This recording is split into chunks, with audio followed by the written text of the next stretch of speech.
Good morning again, everyone. Before we start the workshop, let me quickly announce a few important housekeeping details again for the person who just arrived, for your comfort and safety.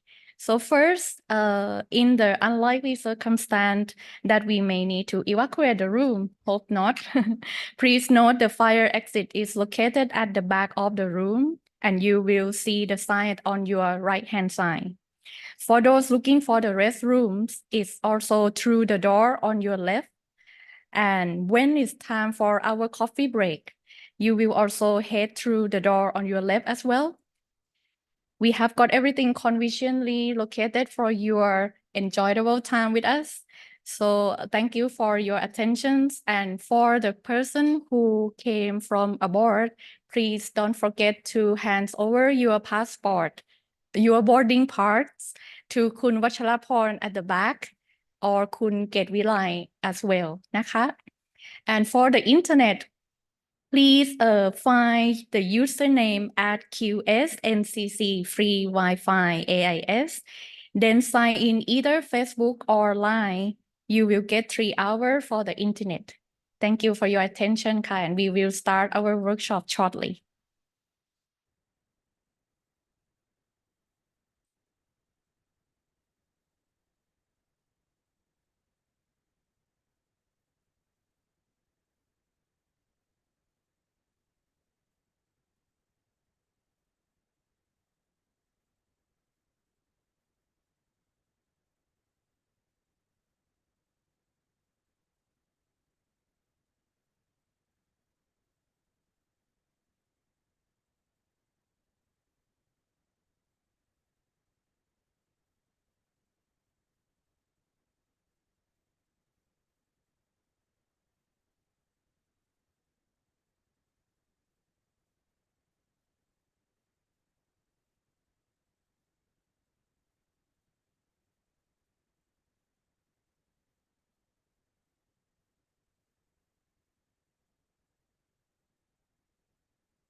Did I send you the okay?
Yeah, I've been doing it with Gavin, but so really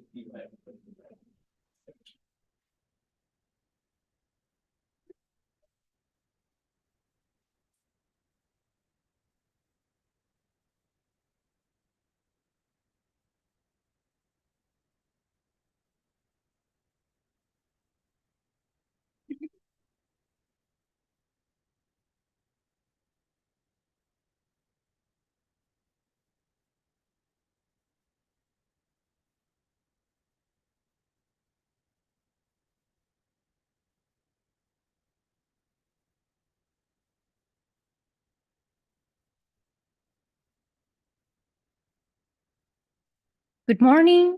A very warm greetings to each and every one of you. Welcome to Regional's workshop, Urban Resilience to Climate Extremes in Southeast Asia. I'm Chinaporn Pin Michaya, hydrologist and climate vulnerability and impact expert from Asian Disaster Preparedness Center, ADPC. And I will be your master of ceremony for this event. On behalf of the organizer, we extend our appreciations for your presence today. Without further ado, allow me to invite Mr. Aslam Pervez, our Deputy Executive Director, to the stage to give a welcome remarks.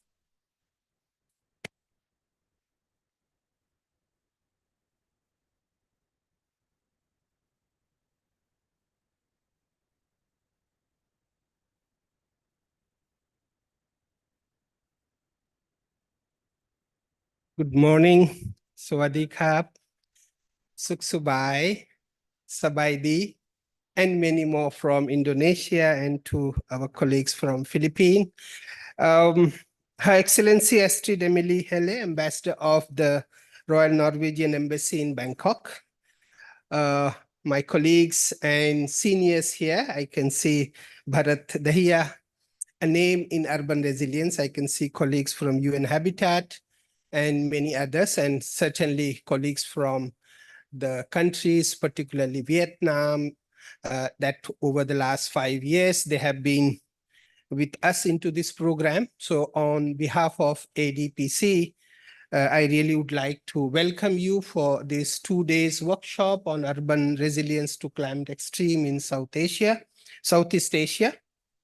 Today is also an important day. We have a parallel ADPC board meeting to approve its work plan. That is why some of us, my executive director is not here, but nonetheless, we value your participation here.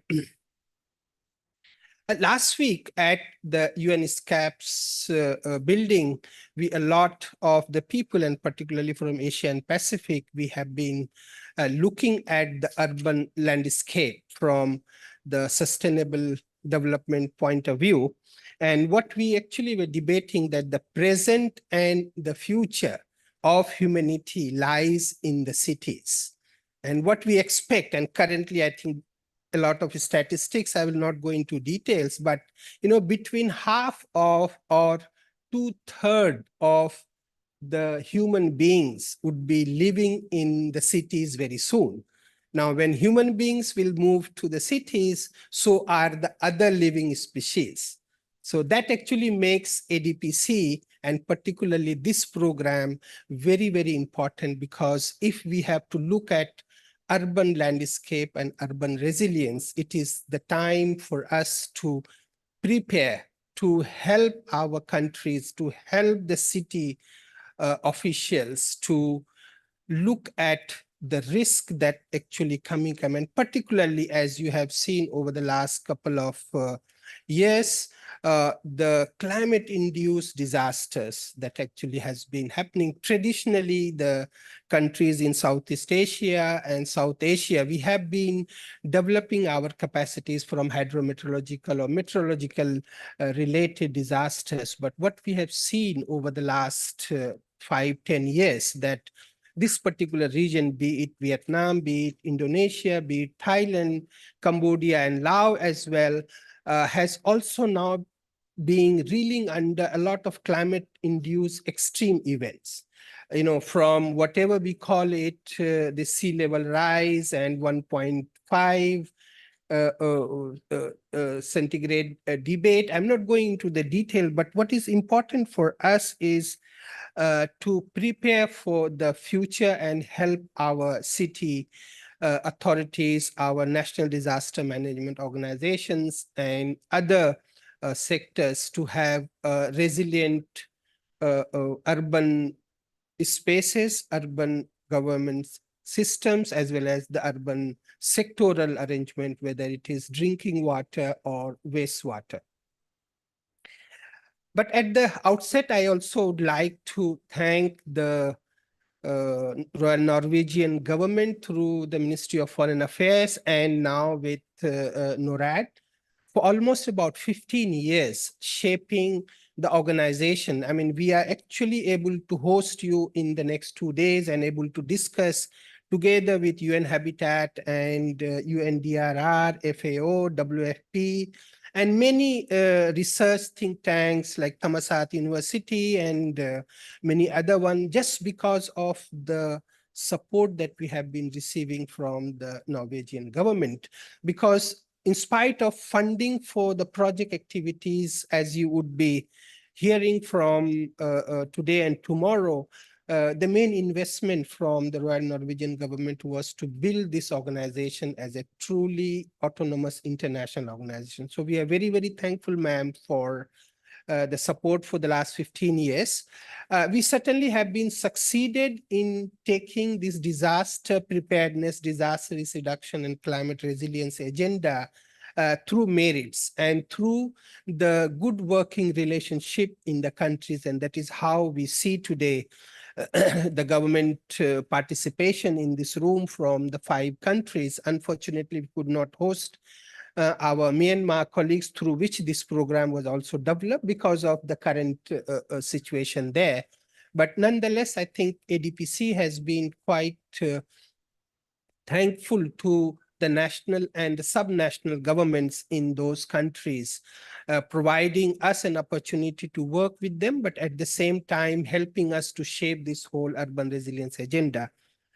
For the next 2 days, as you already have the agenda with you, there are 2 parts primarily. One part is that, what we learned, and the government of Norway through NORAD has particularly asked us to focus what impact this particular 5-year project actually has created, how the resiliency of the cities wherever we have worked actually has improved. So while we will be sharing with you some of the experiences of us, but at the same time, our colleagues from UNESCAP, UN Habitat, and others would also feed in to how the Asian risk landscape from urban resilience is looking like. But more importantly, toward the evening or the end of the days for today and tomorrow, we are very carefully seeking your guidance that if ADPC has to further move into this urban resilience agenda together with a large number of stakeholders, what are those niche areas that ADPC should be doing? Let me also end with you that despite we being an project implementing organization, we are among the very few organizations which continuously has supported through capacity development interventions. So at ADPC, we also have the ADPC Academy, and thanks again to the government of Norway to shaping it up that we offer both online as well as face-to-face training programs.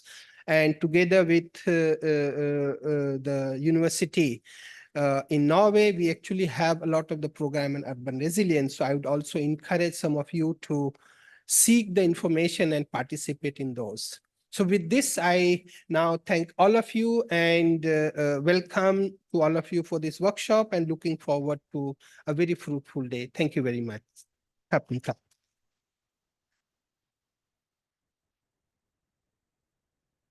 Thank you very much for your insightful and inspiring welcome remark from Mr. Aslam. We are now honored to invite Her Excellency Astrid Emily Halle, the Ambassador of Royal Norwegian's Embassy in Bangkok, to the stage to give an opening remarks.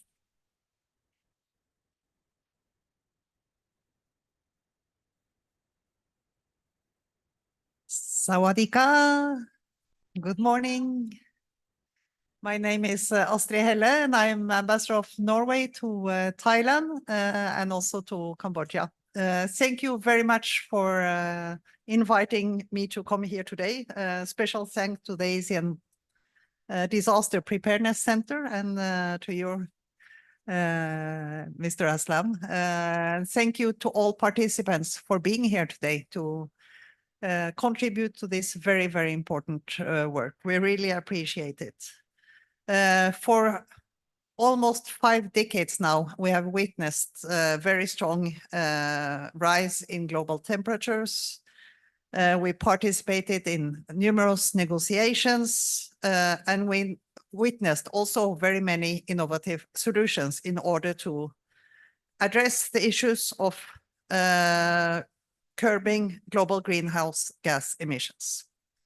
We must, of course, do everything we can to reach the 1.5 degrees goal stipulated in the Paris Agreement, but this will not be enough. And it's becoming increasingly evident that notwithstanding the success in reducing emissions and transiting toward a more sustainable and green economy, we must also adapt to the inevitable consequences of climate change. We have witnessed that in Africa, and I can assure you we witness that also year by year in Norway, a country also very exposed to climate conditions with where we have had huge floods also over the years. But fortunately, through better preparedness and awareness, we're able now not only to see the disasters coming, but to prepare for them much better than we have had previously. So now we know the floods will come in 3 days, in 24 hours, in 5 hours, and we can prepare people, animals, and infrastructure better than we could before. Researchers persistently alert us to impending unpredictability of rainfall patterns, of intensification of cyclones, and of the deteriorating conditions for reliable food production and urban infrastructure. The changing climate that takes place already will escalate the frequency and severity of floods, of droughts, of violent storms, or of overflowing rivers. We know that the impact will vary, of course, very much in scale according to different regions and countries. and local contexts. They vary from mega cities like Bangkok to London to sub-Saharan Africa and small cities. So recognizing that our focus on reducing emissions will not be enough. They must, of course, take place, but they will not be enough. We still need to adapt to the changes that we witness already and that we will witness in the years ahead. The Norwegian government therefore decided to triple our climate adaptation financing by 2026 at COP26. Our ambition aligns with other international initiatives, and in particular, the initiative by the Secretary General of the United Nations, the Early Warning for All initiative that we warmly support. And the goal of Early Warning for All is to protect everyone on Earth from hazardous weather, water, or climate events through life-saving early warning measures by the end of 2027. So in 2 years, we should all be much better prepared and have contributed to that better preparedness. Of course, there is still a very long way to go. Reports suggest that up to a third of the world population, especially in the world's most vulnerable countries, the least developed countries, the small island development states, are not covered yet. So we need better emergency preparedness systems, in particular in these countries. So in order to do that, Norway is supporting also financing mechanisms like the Systemic Observation Facilitation Facility and the Climate Risk and Early Warning Systems initiatives, with the aim of providing all countries with timely, accurate, and tangible information. In this respect, we are also happy to see that ADPC has involved in regional funding projects in Cambodia and Laos in this regard. Globally, but most particularly in Southeast Asia, we have witnessed phenomenal urbanization. Today, more than half of the population in Asia, ASEAN countries, live in urban areas. And this has, of course, necessitated a very quick conversion of rural land to urban construction and an unprecedented reclamation of swamps, lakes, and seas. Almost all major cities in the region are situated either by the sea or along a major river or in a river delta or by the coastline. Norway is also there very exposed to weather conditions and in particular to the oceans. So we have a very good understanding, at least in, of course, the conditions are very different, but in the very strong power of nature by sea.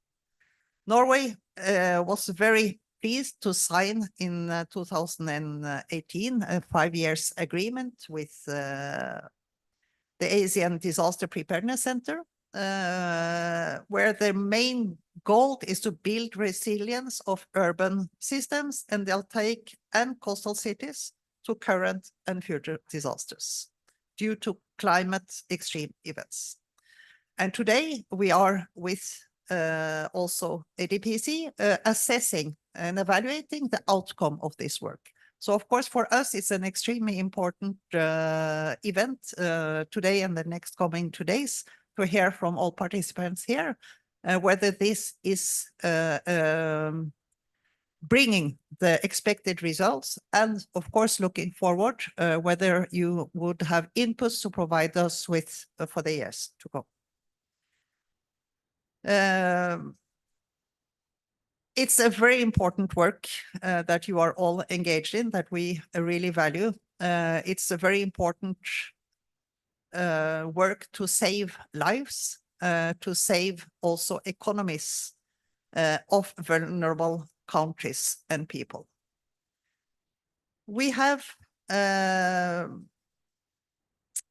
in all development assistance, of course, looking also at the issues of long-term sustainability of the work. So institution building is in our opinion also a very, very important part of that. And it will be interesting to hear also from you how the work that is being carried out is also assisting in building durable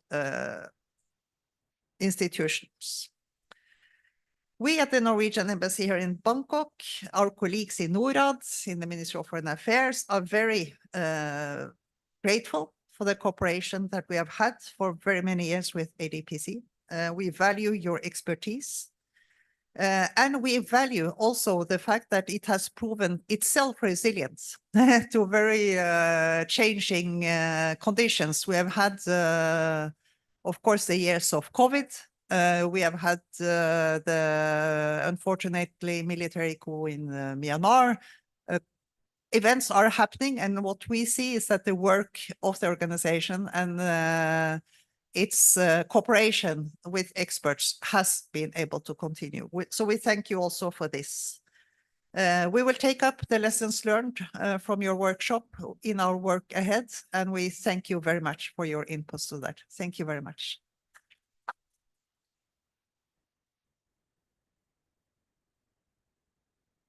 Thank you, Your Excellency, for your enlightening opening remarks. We are deeply grateful for your invaluable input and honored by your presence. Therefore, let me invite Mr. Aslam to the stage to present an appreciation souvenir from ADPC to the ambassador.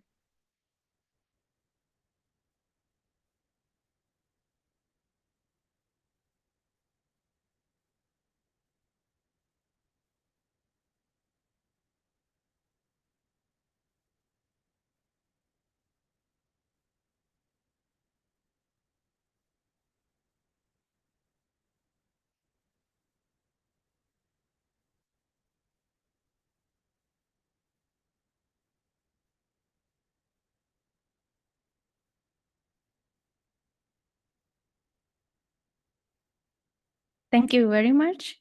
Next up, we are happy to have Mr. Tham Huang, known for sustainable urbanization specialist from UN Habitat, to share the insight on building urban climate and disaster resilience toward resilient urban communities. The floor is yours, Mr. Tham.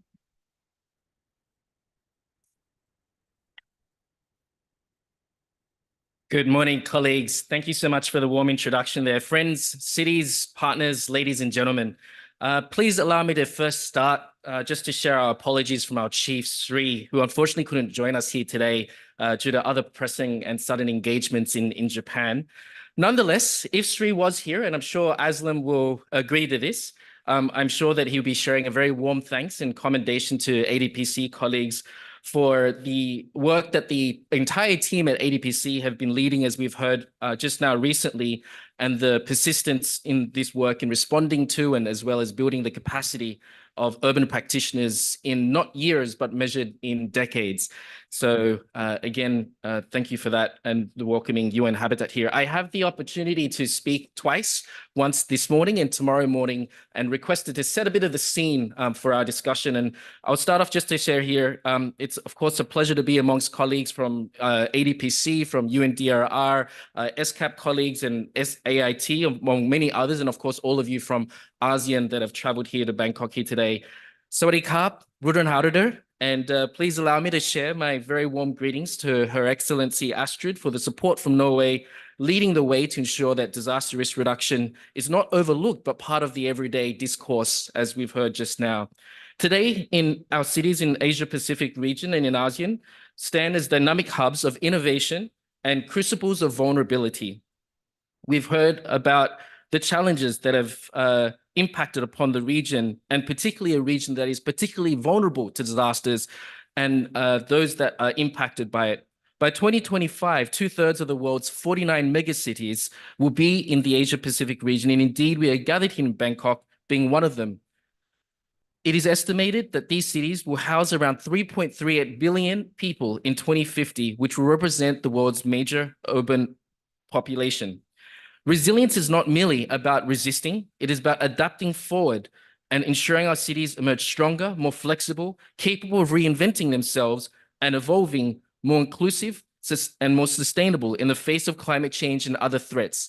These are some key findings and outcomes, as we've heard, from the Future of Asia Pacific Cities report that was launched in Suwon at the Asia Pacific Urban Forum with SCAP colleagues just recently in October 2023. The Asia Pacific region, and of course in Southeast Asia, which is considered in many cases and for many countries the ring of fire, home to some of the fastest growing urban centers, and is at the forefront of the endeavor, certainly not by choice, but of matter of resistance in our pursuit of resilience. In the wake of the most recent calamities from earthquakes in Japan and Nepal, flooding in Australia and Malaysia, just to name a few, it is more crucial than ever that we reinforce and join efforts to strengthen resilience. This is especially vital, we underscore, at the city scale, who are at the very front line and where resources are often most limited, which is why we're particularly grateful for the commitment of ADPC in ensuring a representation of city officers, urban practitioners, planners, and those working in the efforts to accelerate progress on the SDGs, particularly those regarding resilience. UN Habitat remains steadfast in our support of the prevention agenda of the UN Secretary General to strengthen system-wide prevention capacity at the regional level, covering early warning, emergency response, and serving to help to reduce inequalities and vulnerabilities that undermine the potential of individuals and of humanity as a whole. Across the region, UN Habitat has demonstrated this at the national level and local levels in different countries, including in Philippines, tackling urban water and sanitation problems, balancing economic and ecological sustainability in Lao PDR, supporting flood management and urban decision-making systems for disaster response in Thailand and Malaysia and elsewhere. By helping to demonstrate and supporting the capacity of cities to adapt to climate change and the ecological impact on the ground, each city and all of you here today serve to support a model for replication and scaling up elsewhere. Investing in resilient infrastructure while promoting green technologies and enhancing governance mechanisms are pivotal steps towards building cities that are not just resilient but regenerative. Investing in oneself is essential to ensuring that lessons learned are passed on and pitfalls of early disasters are mitigated. So in conclusion, let us take this opportunity to encourage you to make the most of the sharing over today and tomorrow. And let us remember that resilient cities are a constant process of learning, adaptation, and transformation. Building resilience enables cities and towns to better cope and capitalize upon unexpected and unknown external crises. By working together, learning hand in hand, we can collectively turn the vision of resilient cities into a tangible reality, leaving behind a legacy of sustainability and prosperity for future generations. Thank you.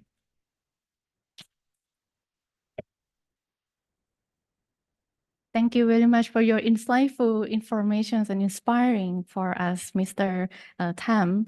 Therefore, I would like to invite again Mr. Aslam to the stage to provide and give the appreciation souvenirs to Mr. Tam.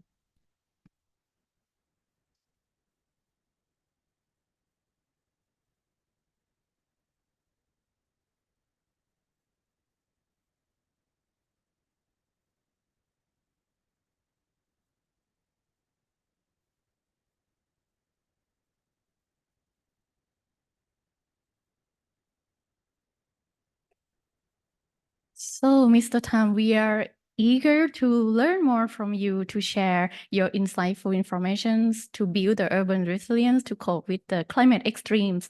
So therefore, we are looking forward. The floor is yours again. Thank you.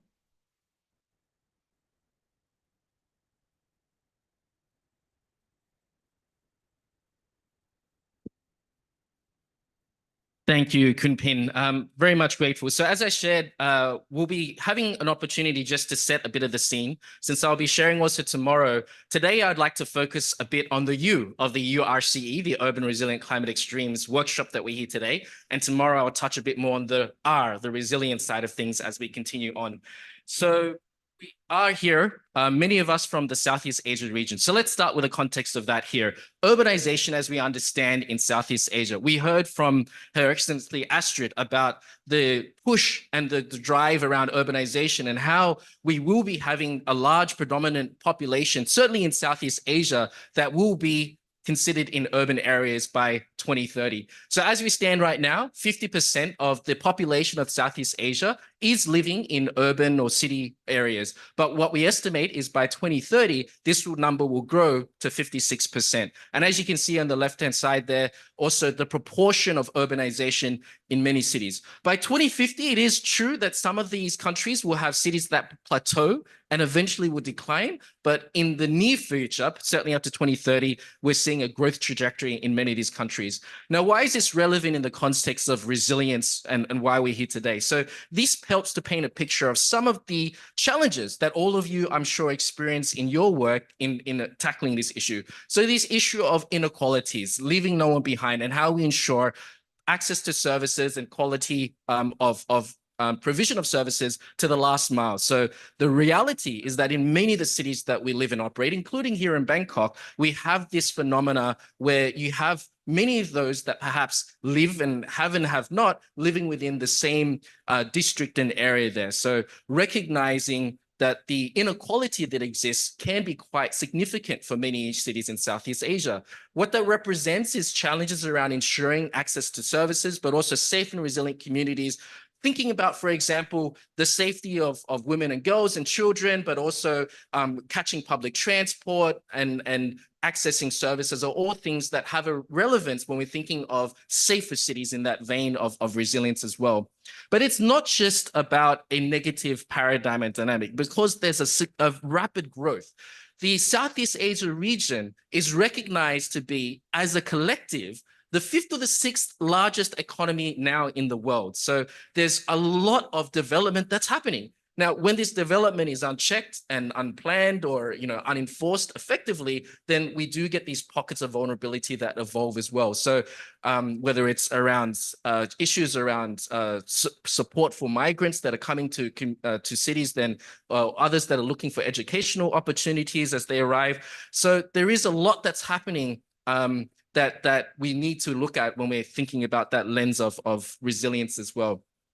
So in 2016, as a agreement and endorsement among member states in Quito in Ecuador, there was the launch of the New Urban Agenda framework. So this framework goes hand in hand in support of our work and UNDR colleagues around the Sendai Framework for Action on Disaster Risk Reduction, which many of you in the resilience space, I'm sure, will be quite familiar with already. So what the New Urban Agenda seeks to aspire to achieve is to support our understanding on how we plan, we manage, we design, we govern cities through the lens of the 5 Ps, peace, planet, prosperity, partnerships, and people, of course, there as well. So as I shared, these frameworks are complementary to each other. And to share that in 2018, the heads of ASEAN member states at the time also then agreed to the endorsement of an ASEAN Sustainable Urbanization Strategy. So at the time, this was the first sub-regional framework that looked at how we implement effectively on the issues of sustainable urbanization. And so in the broader frameworks of ASEAN, the ASEAN Sustainable Urbanization Framework is within the remit of the Master Plan on ASEAN Connectivity, and part of the plans of which will be achieved by 2025. And currently now ASEAN is undergoing a process to review. So it's from the lens of sustainable infrastructure that we're thinking of these challenges here. And there are other ASEAN smart city networks and other networks like the Indonesia, Malaysia, Thailand Growth Triangle, Brunei, Indonesia, Malaysia, Philippines, East Asia Growth Area. So many of the member states within ASEAN are also banding together to find how they can jointly tackle the challenges of urbanization and resilience, considering that in many cases, challenges that we think about, like around coastal inundation, around as shared by Her Excellency earlier, and other challenges around haze or around forest fires can often have transboundary impacts upon countries that are neighboring and nearby as well. So it does require an integrated approach when we're thinking of the issues of resilience. So just to give a bit of a snapshot, out of the sustainable urbanization strategy, there are a number of primary trends that are identified. And you'll note that resilience is, of course, a key area of concern there. But we're looking at issues of the growth we shared about urbanization, the increasing autonomy of cities, right? So when we're thinking of the concept of SDG localization, in many cases, cities are becoming more and more empowered. In some cases, there are cities, for example, take the case of Selangor, Malaysia, where the state budget of Selangor can be larger than some smaller departments in the federal ministry, right? So there are cities that have enormous potential and, of course, responsibility in addressing the resilience challenges in those cities. We touched upon the issues of inequality earlier. Of course, the digital transformation, so the access and availability of data, as well as the ability to utilize that information to make more risk-informed forecasting and predictions around disasters is certainly becoming valuable. Our work and our interaction with GIS, with other planning platforms and mechanisms as well. We are, in many cities, in Bangkok included, witnessing the challenges of congestion and urban sprawl. So what does that mean from the context of resilience? So also the fact that in case of a response to an emergency, the inability of ambulance, of first responders, of hospital facilities being within access of those that require support, of communities that are being cut off by floods or other natural hazards that render them unable to receive social welfare and benefits that are provided. So these are the types of challenges that we need to unpack when we're thinking of resilience as well. Our resource footprint. So recognizing that 60% of GHG emissions, it may be considered to be coming from cities themselves. So we see the impacts, for example, of smog and air pollution in cities like Delhi and including here in Bangkok as well, and what our contribution is as individuals and commercial enterprises to the climate challenge as well. And of course, the issues around governance, maintaining rule of law, and as we've hopefully come out with the issues of the pandemic and COVID-19. So as a background, just to share, the ASEAN Sustainable Urbanization Strategy was developed with support from a large variety of partners. I just wanted to give a snapshot here of the priority areas that are addressed within the ASEAN Sustainable Urbanization Strategy. Quality environment, looking at critical sector preparedness, we'll discuss tomorrow during the session, and I know during the workshop here as well, but also considering the issues around built infrastructure, industry, innovation, security, which also has aspects that relate to safer cities and resilience, as we shared, health and well-being, and social cohesion. We'll go through this in a bit more depth tomorrow, but noting here also the principles that UN Habitat helps to encourage around our the management and planning of cities, looking at ensuring that we maintain cities that are compact, the concept of a 15-minute city. So why a 15-minute city? Because it means the access to services is ensured, and also that there's communities that are diverse in their characteristic and composition. The connected city, so making sure that the access to services can be more easily applied, and that communities are connected both physically as well as digitally in terms of information they receive when emergencies might strike. Inclusive cities, so that they're supportive of each other, and certainly something that's very relevant in Southeast Asia, where communities band together, and often the first form of social infrastructure or welfare support doesn't necessarily come from the federal government, surely no, nor even from first responders, but comes from the immediate neighbors that live within the vicinity of those that they live among. So why that's relevant for resilience, vibrant cities that ensure diverse approaches and experiences, and the resilient city, building the capacity of individuals and citizens to ensure adequate response. So some of the key findings, I'll go through this very quickly. There was a report that we had launched with support of ASEAN there in 2022 on the ASEAN Sustainable Urbanization Report, and we'll be in the process of preparing a subsequent report over the coming 2 years.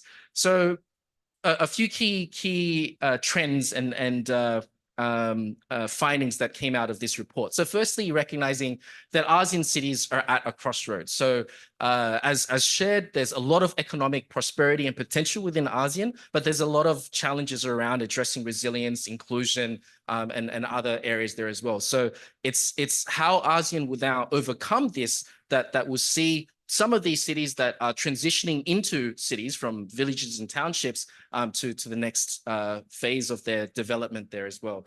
The importance of secondary cities, to recognize that a large part of the development within ASEAN is not just happening in the megacities, and the priority of how we ensure access to all, whether it be on energy, water, sanitation, housing, etc., often lies within the secondary cities that range anywhere between 100,000 to 500,000 in populace. So it's critical to ensure that these communities are empowered and supported in this development process when we know that such a significant population of ASEAN will become predominantly urban in 2030. The road to COVID-19 recovery, and I know within the UN system, many reports that are shared on that, and the issues of planning for sustainability. As the saying often goes, failing to plan is planning to fail, right? So it's ensuring that we have that mentality when we're addressing the issues of urbanization. So I will not touch upon the thematic areas since critical sector preparedness will be tomorrow, but just wanted to highlight here on the enablers that were identified. And I hope in the discussions that you have here today, you can think about some of this in the context of resilient climate extremes. So some of the enablers that have been identified and shared within the ASEAN Sustainable Urbanization Report on the issues of dynamic urban governance. I'll just jump over here. Dynamic urban governance, so the need to harmonize decision processes from whether we're thinking about it from the vertical level, from the federal or the national level down to the local level, ensuring that there's a diverse number of stakeholders and partners that are part of that process to support the achievement of these plans and ensure a co-production or co-design process, and that there is ownership of the plans, whether it be resilience plans or response plans and et cetera. Integrated master planning and development, so looking at the urban-rural continuum. So this concept where we have individuals that we know may be having push or pull factors that are driving them or pushing them away from cities, and understanding what are the root causes of that, and how we address the vulnerabilities that occur as a part of that developmental journey and transition as households and individuals. Of course, the need for partnership and funding. So we recognize that public financing in this context of ensuring adequate access to services will most likely only be able to provide up to around about 55% of the need that is necessary to ensure our provision of services. So which means that if you look at it from the other perspective, city governments, local authorities, and government at large in ASEAN member states will not have that capacity to ensure comprehensive support and access to services. So in order to be able to successfully achieve that, there will be partnerships that will need to be forged with private sector, philanthropies, foundations, and other within the community themselves, how we look at collective financing and crowdfunding and other financing mechanisms to fill in that gap around the infrastructure funding gap as well. And I mentioned around digital infrastructure, so particularly in the context of resilience, where it certainly would be far safer to ensure that we have a robot or drone or other device to look into and understand what the aspects of vulnerability are. And of course, computers have a far greater capacity in analyzing the data and supporting with forecasting, simulations, and other exercises, how we leverage that to ensure our effective response to resilience and climate threats there as well. So I just wanted to give those as a bit of a snapshot and a background to the U, as I shared in the URCE that we're here for today. I hope that helps to broaden some thinking and reflect upon your experience here in ASEAN. And we hope we have the chance, please do share and discuss amongst each other throughout the workshop. And then tomorrow I'll be back in the morning to tackle a bit more on the R. But thank you so much for the opportunity, and handing the floor back to Kun Pin. Thank you. Thank you very much, Mr. Tam. I also learned great roadmap for building the urban sustainable development, connect, compact, inclusive, vibrant, and resilient city. I'm looking forward to hear more during your panel sessions tomorrow, Mr. Tam. So now is here the time that we are here for. With that, I would like to invite Dr. Seneka Basnayake, Director of Climate Resilience Department and Director OIC of Urban Resilience Department to the stage to walk us through the overview of the workshop. Floor is your doctor.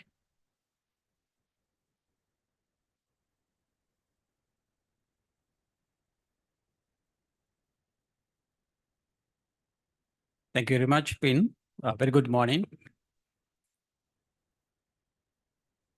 Her Excellency, the Ambassador to the Royal Norwegian Government,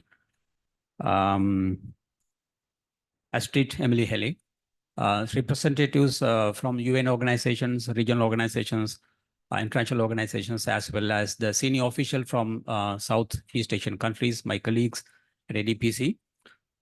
We have prepared a few slides to run through, to get better understanding about what we are planning to do for next 2 days.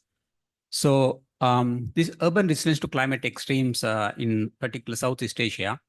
So why we are talking about resilience in urban context? So one of the challenges that the urban settings are facing because of the rapid growth of population. This statistics from UN DESA. As you can see from this map, it is color coded. The darker the color, the more dense the population. From 1950, you can see that very few countries are having or were having more than 75% the urban density of that particular country. Like in Australia, as we all know that the concentration, the population is very much concentrated to the cities, as well as the UK. But if you go if you take 2018, so many of the countries, almost all North America, some countries, Central America, as well as many South American countries, as well as Europe, including the Norway, as well as Sweden. So maybe crossing 35% urban population. In Asia, of course, Japan, Korea, and Malaysia. So the projection to 2050, as you can see the lower panel, so pretty much the whole globe, as well as the Asia, including China and Russia, so we'll be having more and more population, more than 75%. So this is the situation to the future. So one of the challenges that we have faced. So that's why we want to have this, the resilience built in with us. In addition to that, another driver is climate change, as we have been discussing so far.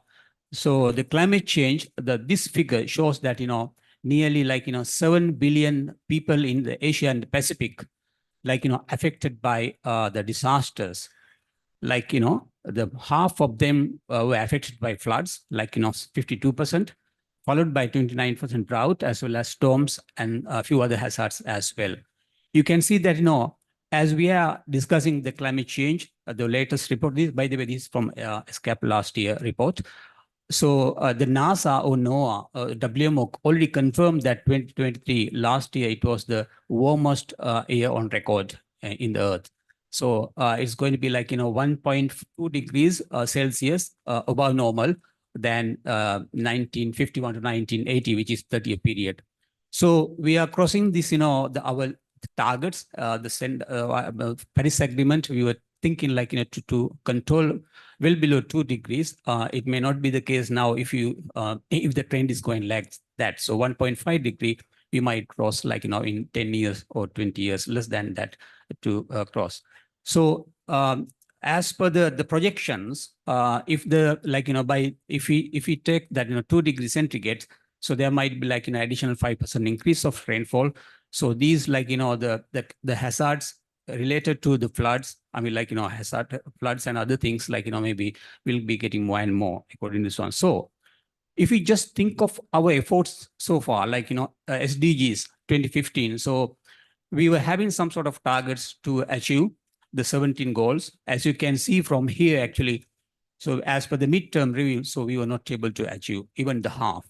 And then in particular climate, so the 13, that is number 13 is also regressing. So, and then I have also highlighted the other one, like, 11 is also not progressing well, in particular to the urban context. So we are far behind. So that's why we wanted to have this, effort in realizing the importance of this. So ADPC, in partnership with several other partners, so we thought of like organizing this activity, the regional workshop, with the aim to identify some sort of like opportunities for adaptation as well as resilient building, and to compile the best practices. This is what we have been thinking for next 2 days.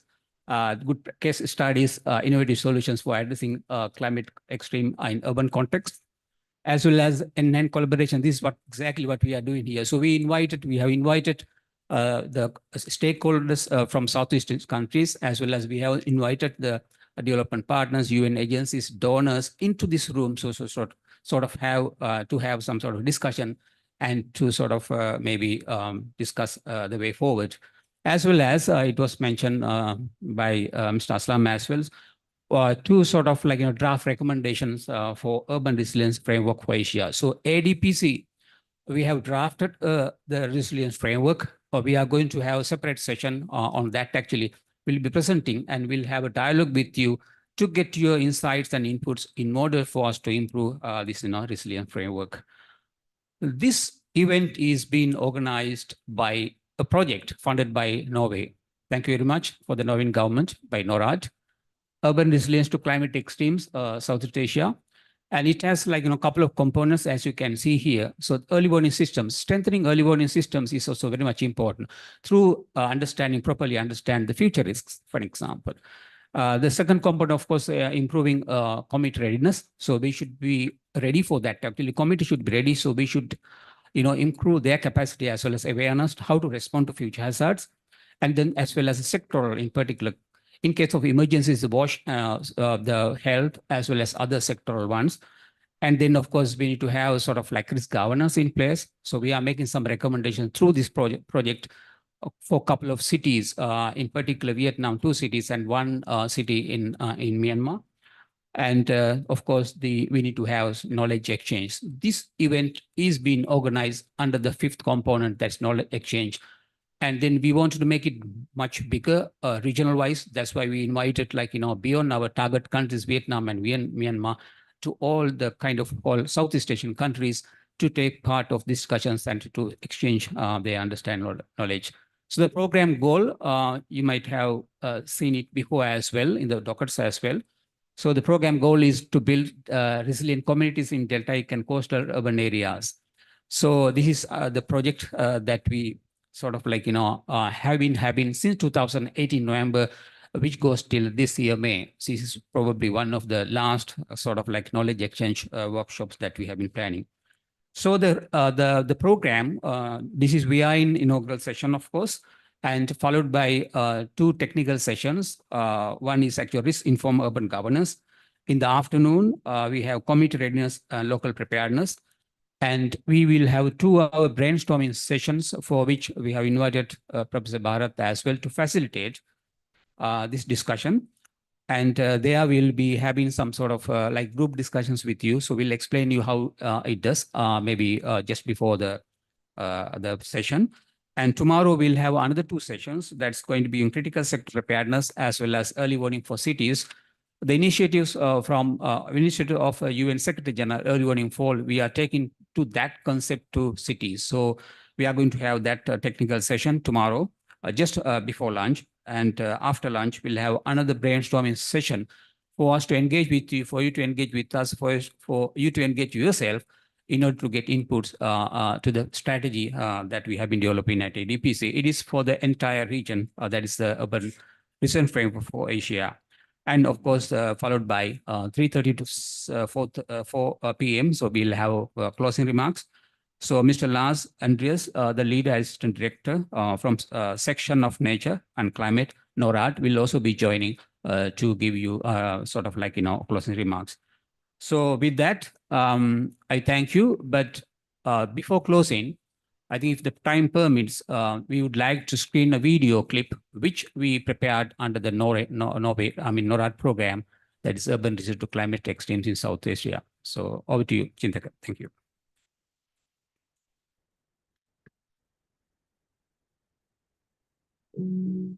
And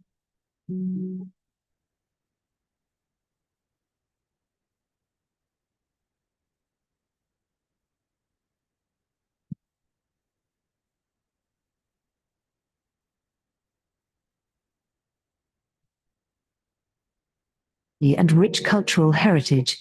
However, it is also one of the countries which is most vulnerable to the impacts of climate change.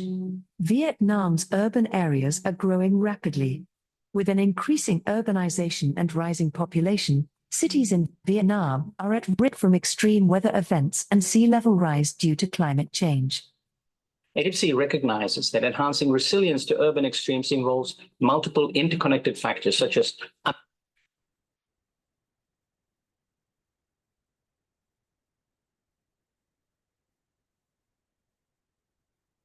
enhancing the early warning as part of a global call for early warning for all, preparedness, improved emergency management, and identifying sectorial disaster risk priorities. Disaster risk governance is also a key aspect of developing sustainable disaster risk management into the future, knowing the roles and responsibilities of different actors.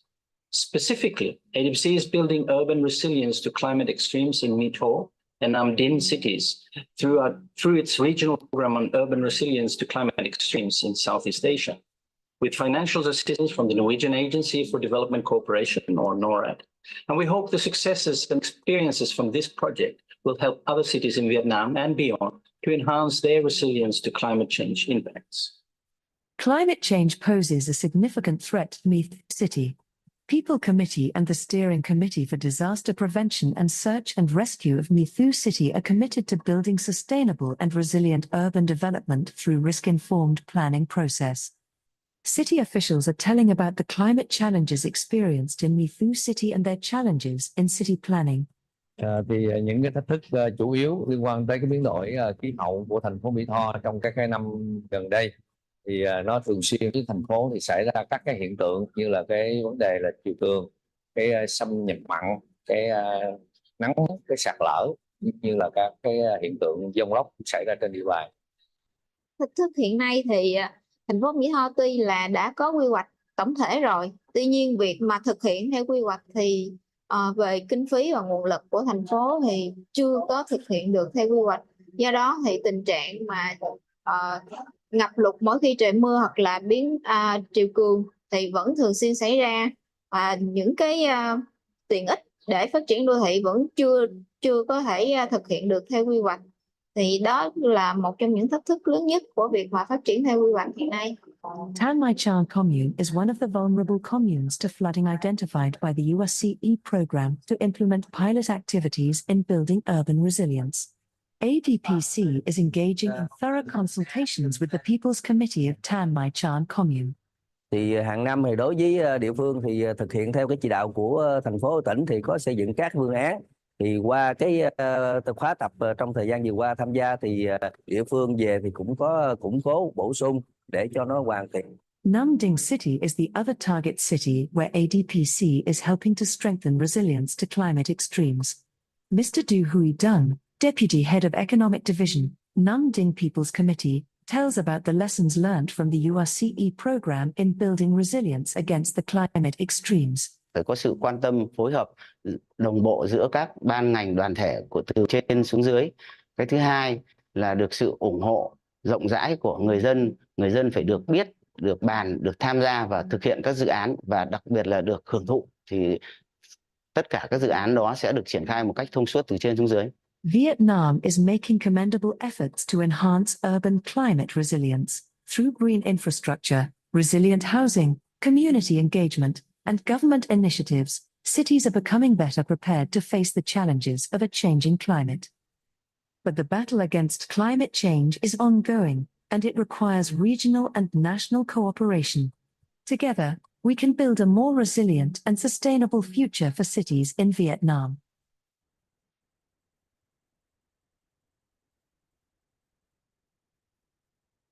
So first of all, thank you very much, Dr. Seneca. I'm now excited to hear the feedback and brainstorm discussion from the participants already for these 2 days workshop. A nation Yes, so I think it's time to get to know to each other a little bit more and learn what could be the expectations from participants. With that, I would like to invite Kun Warita and Kun Mr. Tam to moderate this session further. With that, the floor is yours.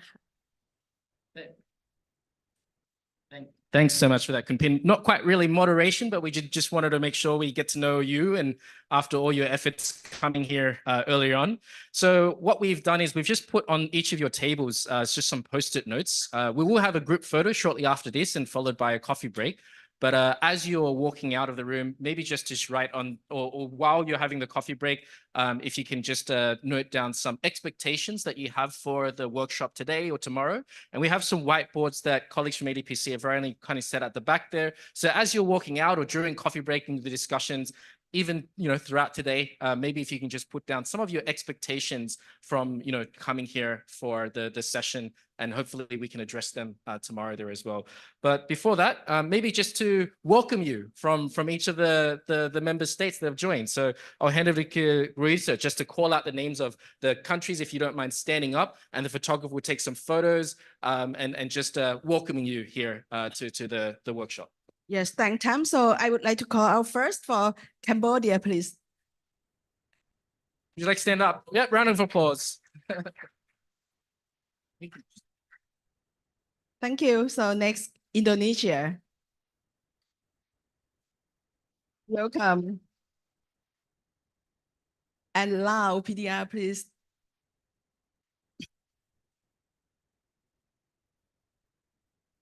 We also have Philippines.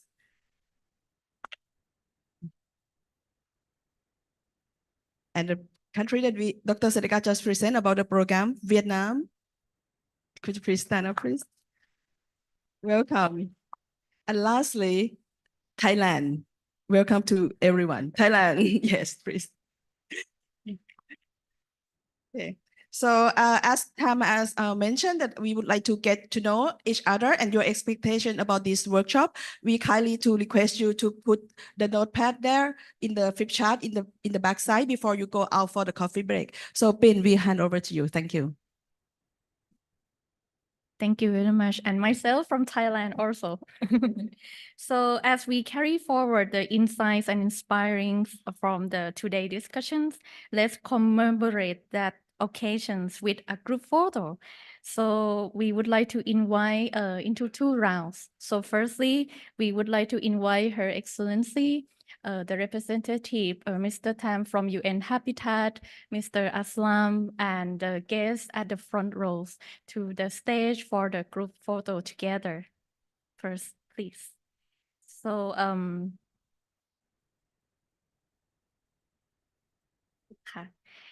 this photo will not be only capture our collective spirits, but also remind us of our shared commitment to build urban resilience to the extreme climate. So with that, please.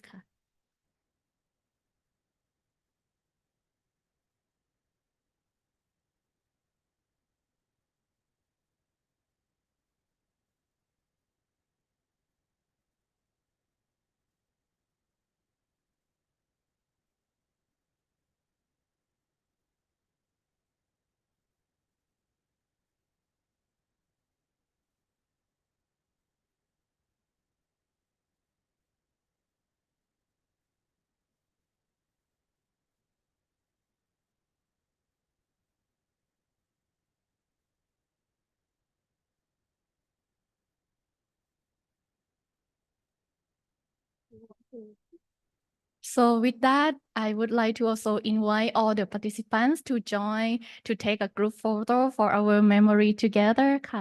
Please make your way to the stage. ค่ะเชิญค่ะ